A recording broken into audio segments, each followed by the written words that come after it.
Penn State 56, Kent State 0. That's Sean Fitz, Nate Bauer. I'm Greg Pickel from Blue White Illustrated. Sean, record-setting day for the Penn State offense, even though if you would go back in time to the first quarter, there was a whole lot of you out there that didn't think that was possible. Yeah, I mean, this game is going to be what you make of it. You look at 56-0, a record-setting yardage output. Yardage, sometimes a bit overrated, but Penn State did what they had to do.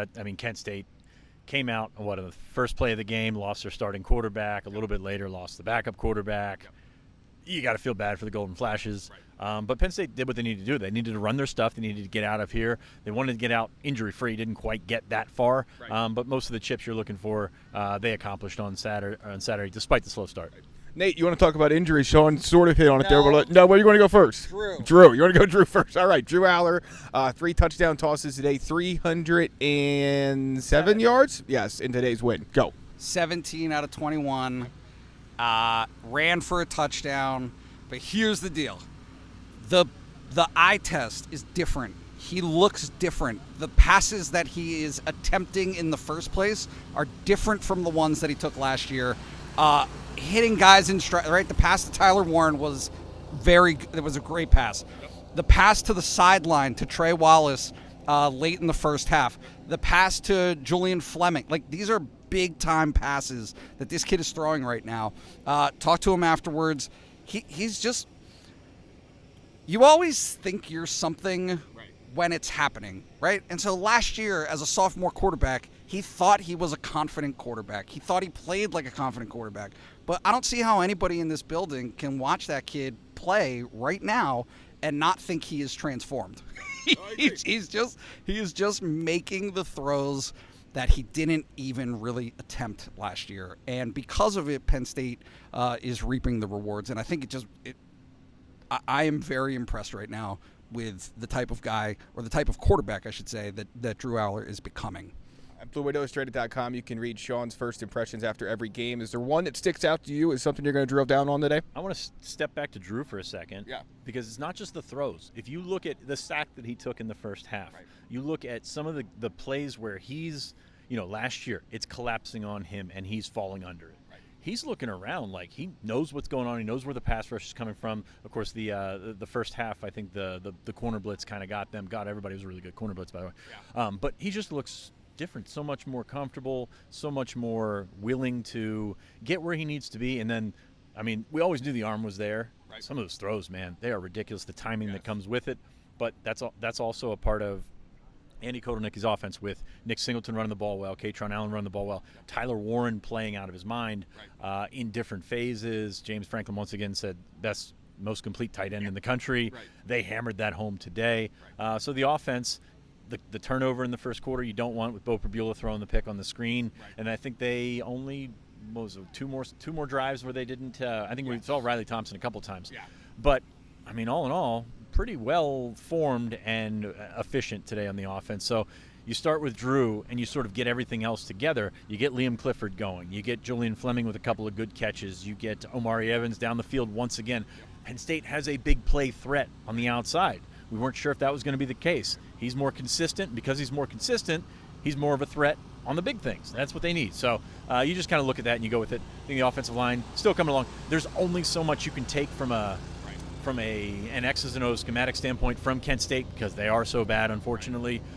But you can take something from this game. Yeah. Fans will take what they're going to take from it, but Penn State as a whole can take something from this game and build from it, and they're going to have to with Illinois coming here next week. Yeah, Illinois comes in. Probably it's a top 20 team. Nate, we're not going to go that far ahead. Where do you want to go next? I'll let you lead the way. All right. I just want to clarify one thing. I understand there's going to be pushback that Kent State's defense is not going to offer you the same picture. It's not about Kent State, it's not about West Virginia, and it's not about Bowling Green. It's about the body of work. It's just about, honestly, that eye test. I just think that it looks so much different. There were games where Penn State won by a bunch of points in the first half of the season last year. We sat in that tunnel after the UMass game last year, and it was 63-7, and you said this offense is not fixed. Seems to be a different sort of vibe for you this time around. It is. You nailed it, Sean. Well, give the ball to Nick Singleton. Tyler Warren, after the game, and obviously Tyler Warren's got a lot going for him in his own right. I think that these individuals combined give you the threat all over the field. But one thing that he said that, again, talking about Drew, stood out to me is the way that the rest of the team is responding to some of the tough runs that he has had is palpable. You can see it. You can, right, these guys see his leadership. Nick Singleton's talking, and last year, where it may have felt a little bit like lip service, what are you going to say, right? You're not going to trash your quarterback. You're not going to say that he looks like a sophomore, and you're not going to give him that problem when he doesn't play well against Michigan and Ohio State.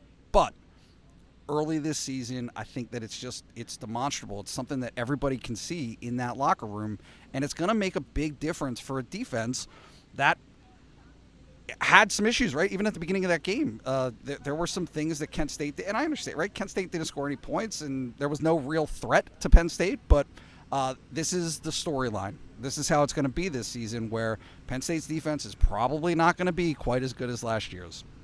Sean, any thoughts? One news note to pass along if you didn't watch the game or maybe didn't notice it, but Tom Allen called the defense from the press box. Any thoughts on that? Yeah, they talked about communication issues all week, and then all of a sudden Allen's up in the box, so you're going to change things with signals. You're going to change things with the way that you, I guess, communicate from back to front. Right. Without KJ Winston, I thought they made some strides. Now, that's probably one of those areas because of the opponent you're not going to feel over the moon about just because what was going to happen. Yeah. So, but you look at the difference in yardage. Penn State over 700 yards. Kent State, did they get to 100 yards today? No, 67. 67 yards. Yes. That's not great. No. But no. It's probably the expected outcome there. Right. But no, you look around that defense. Probably would like to see more They lost the turnover battle today, which was not what I had on my bingo card. Right. But you'd like to see that. But at this point, we're just splitting hairs with a dominating performance like that. Yeah. Nate, final thoughts? Kobe King took a big shot, and I don't think appeared after he played the next play, but then I don't think he came back out. Like, stood on the sideline with his helmet on top of his head the rest of the game. That's a thing that's going to be. They did not take it, correct? They took down the Lucas helmet. They did, yes. Also a thing. We were going to talk about this. Injuries are a thing. They're a thing. They have to be talked about. They have to be addressed.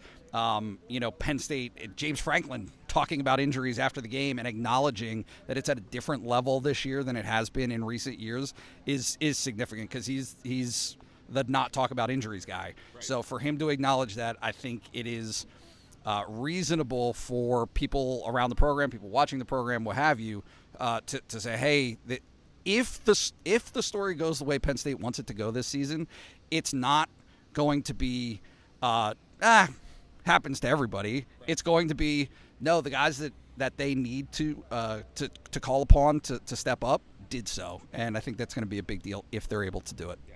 John, final thoughts? Cam Wallace didn't look good in the injury there in the fourth quarter. Penn State going to come out of that one banged up, but you feel pretty decent about the way that they responded, the way they shut things down for the second MAC opponent in a row in the second half. Like I said, you're going to struggle to perfection is not going to happen in a college football game. Like this is an imperfect game. Right. I think fans are going to expect, hey, they didn't score every play, every drive. They didn't get a 3-and-out every drive. Right. Hit the over late though. They did hit the over, and he covered once again on a massive spread, which is there's something to be said for that. Now, Vegas does 3-0 in the James Franklin era, and Penn State is 5-0 with spreads of 40 points. It's so funny. Like everybody you talk to says, James Franklin teams always play down to bad competition, and you think of, this is a 49.5 point spread, something like that. That's a lot of points. Right. Managed to get it across the line at the end. Would have liked to see Ethan Grunkmeyer there at the end of the game, but they played a lot of freshmen. Right. Should be snaps that help for Tyseer Denmark, for Max Granville, who lit up whatever quarterback was in there at Kent State. That was almost a sack strip. Right. But they did a nice job. They did. All right, that's Sean Fitz, Nate Bauer. I'm Greg Pickel from Blue White Illustrated. Check us out there all week as we head into the Big Ten portion of the season. We'll catch you next week.